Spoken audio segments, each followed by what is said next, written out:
And God bless the soldiers and the Marines. Another thing about the media and what they report.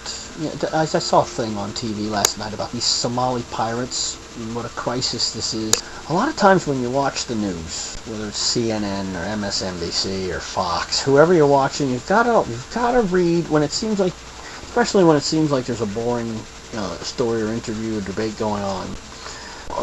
You must watch the words going across the bottom of the screen, because they'll tell you all kinds of stuff that they never ever mention one time by mouth and talk about and have conversations about, which really, man, they're just amazing, absolutely amazing things that flash across the bottom of the screen in silence, and they don't make any noise, and you have to read them to know what's really going on. And I noticed that all last year, where they would always, they'd be talking about, this and that about the campaign, and what Sarah Palin spend on her wardrobe, which she didn't spend. The McCain campaign, the Republican war machine, the juggernaut, made her wear those nice outfits and spent all the money on them.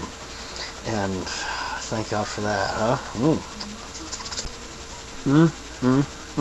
Oh yes, the Somali pirates, talking about, oh man, Geraldo Rivera, man, getting all jacked up and worked up, man. He's known about it for over a year. All you bastards at all of you news networks have known about this stuff for over a year. Like I said, the silent printing going across the bottom of the screen would say, oh man, another, freighter, tanker, vessel of some kind or another gets invaded by the pirates, impounded by the pirates, or whatever pirates do, gets pirated and stolen and hijacked, that's it, hijacked on the high seas by the Somali pirates. There were over 80, something like 84 of them as of like a month before the presidential election last year, and they didn't say anything about it because they don't want to look like a fearmonger.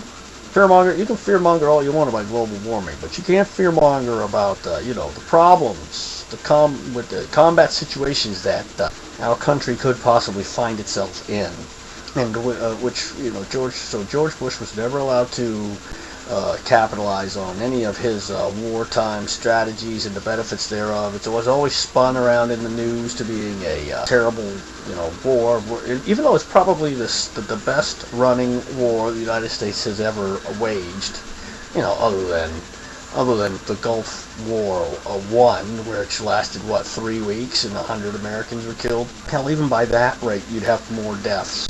You'd have more deaths in Iraq after 6 years. With that, that'd be 7,200 dead at that rate. If George W. Bush had handled the Iraqi freedom operation the same way that Schwarzkopf handled the first Gulf War.